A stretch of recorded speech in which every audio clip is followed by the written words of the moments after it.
कुंभकर्ण के वध के पश्चात देवता हर्षित होकर नगाड़े बजाते हुए और स्तुति करते हुए बहुत सारे फूल बरसा रहे हैं। विनती करके सभी देवता चले गए। उसी समय देवर्षि नारद आए।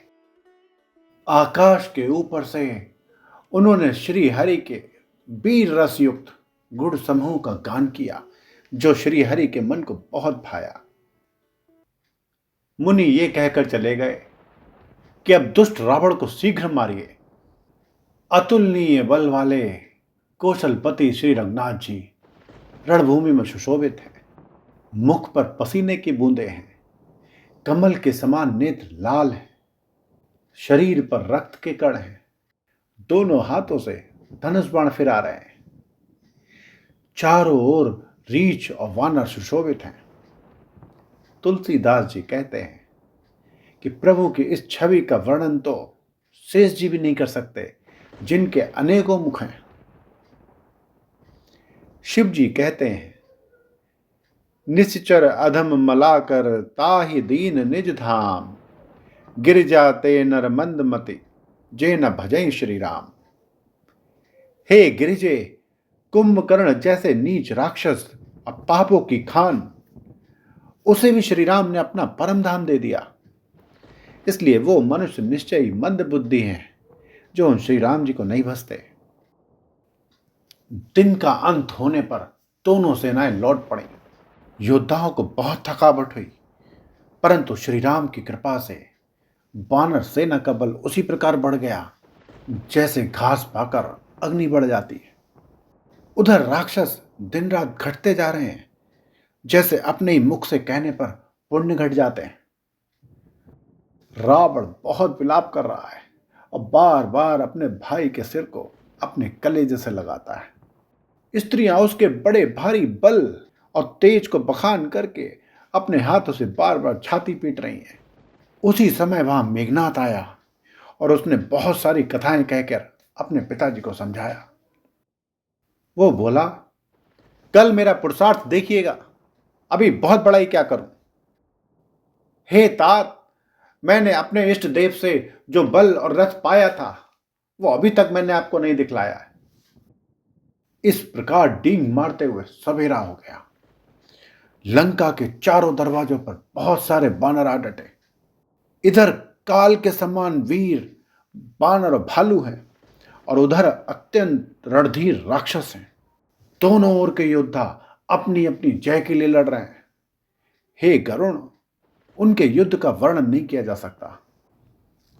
मेघनाथ माया में रथ पर चढ़कर आकाश में चला गया और वहां अट्ठास करके गरजने लगा, जिसे सुनकर वानर सेना में भय छा गया। वो शक्ति, शूल, तलवार, कृपाण आदि अस्त्र शस्त्र और वज्र आदि बहुत से आयुध चलाने लगा।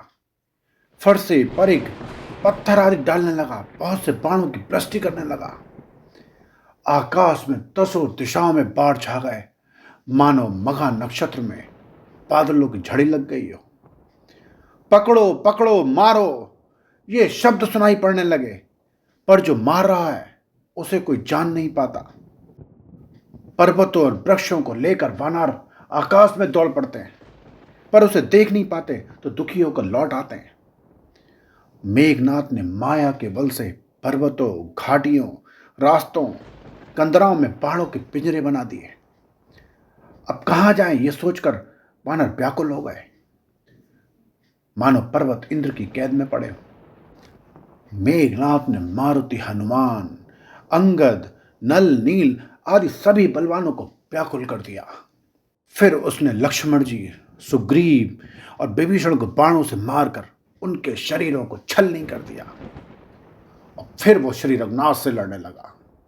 वो जो बाण छोड़ता है वो सांप होकर लगते हैं।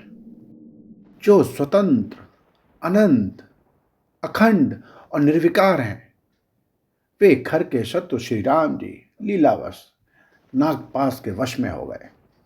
ब्याल पास बस भय खरारी, स्वबस अनंत एक अभिकारी, नट इब कपट चरित कर नाना, सदा स्वतंत्र एक भगवाना। श्री राम सदा स्वतंत्र एक भगवान है। वे नट की तरह अनेकों प्रकार के दिखावटी चरित्र करते हैं। रण की शोभा के लिए प्रभु ने अपने को नागपाश में बंधा लिया, किंतु उससे देवताओं को बड़ा भय हुआ। शिव जी कहते हैं, गिरजा जासु नाम जपे, मुनि काटई भव पास, सो कि बंद तर आवै, व्यापक विष्णु निवास। चरित राम के सगुन भवानी, तर्क न जाहि बुद्धि बलवानी, अस विचारि जे तज्ञ विरागी, रामई भजई तर्क सब त्यागी। शिव जी कहते हैं, हे गिरजे, जिनका नाम जप कर मुनि जन्म मृत्यु की फांसी को काट डालते हैं, वो सर्वव्यापक और विश्व के आधार प्रभु कहीं बंधन में आ सकते हैं। हे भवानी, श्री राम जी की इन सगुण लीलाओं के विषय में बुद्धि और बाड़ी के बल से तर्क नहीं किया जा सकता।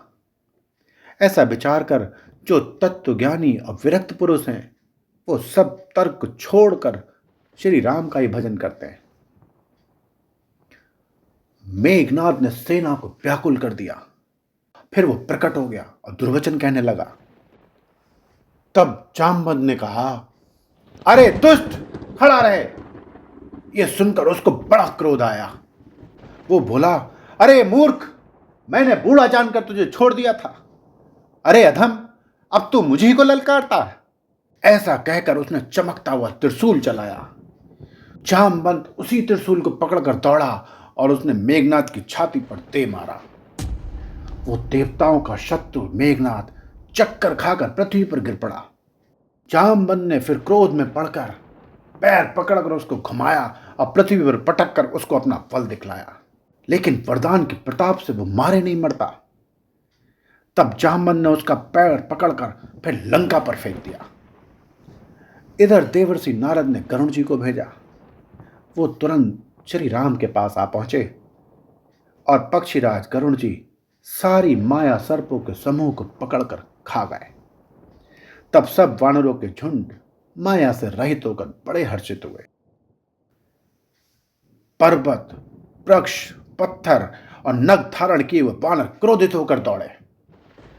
निशाचर विशेष व्याकुल होकर भाग चले और भागकर किले पर चढ़ गए। इधर मेघनाद की मूर्छा टूटी और पिता को देखकर उसे बड़ी शर्म लगी। मैं अजेय होने का यज्ञ करूं, ऐसा मन में निश्चय करके वह तुरंत श्रेष्ठ पर्वत की गुफा में चला गया।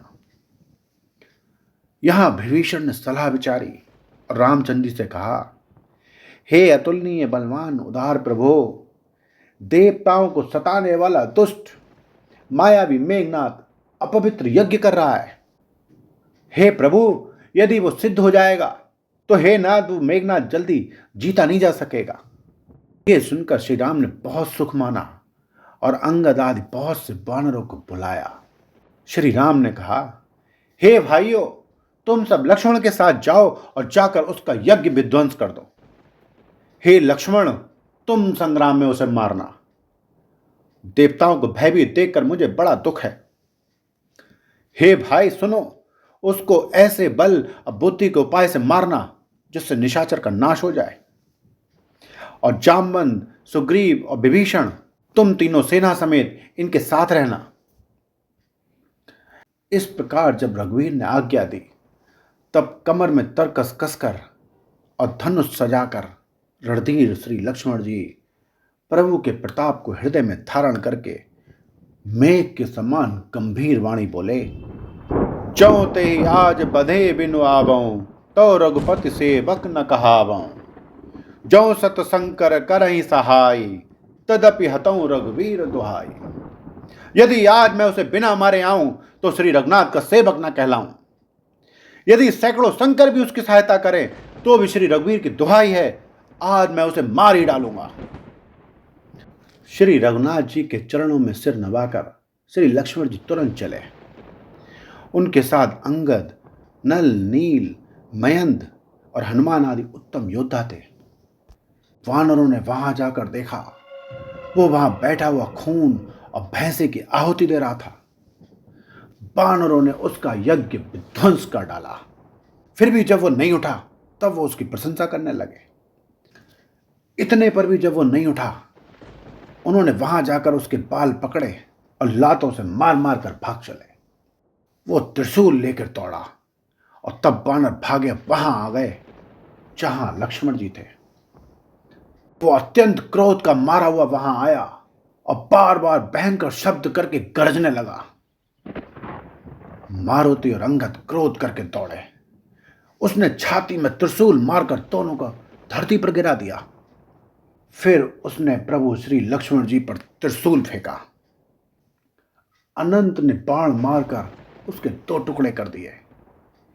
हनुमान जी और युवराज अंगद फिर क्रोध करके उठे और उसे मारने लगे, पर उसको चोट नहीं लगी।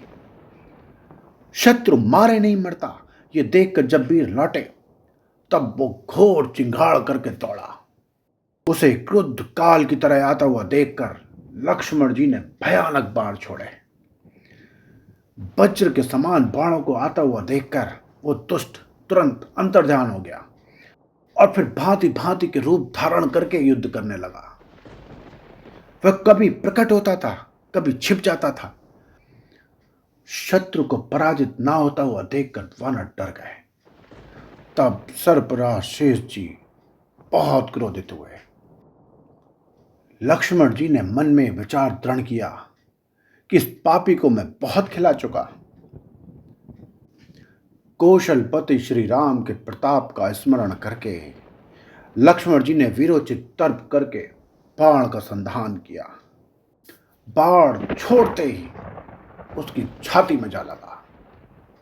मरते समय उसने सब कपट त्याग दिया। राम के छोटे भाई लक्ष्मण कहाँ हैं, राम कहाँ हैं, ऐसा कहकर उसने प्राण छोड़ दिए। अंगद और हनुमान कहने लगे, तेरी माता धन्य है, धन्य है। हनुमान जी ने बिना ही परिश्रम के उसको उठा लिया और लंका के दरवाजे पर रखकर लौट आए। उसका मरना सुनकर देवता और गंधर्व आदि सब विमानों पर चढ़कर आकाश में आए।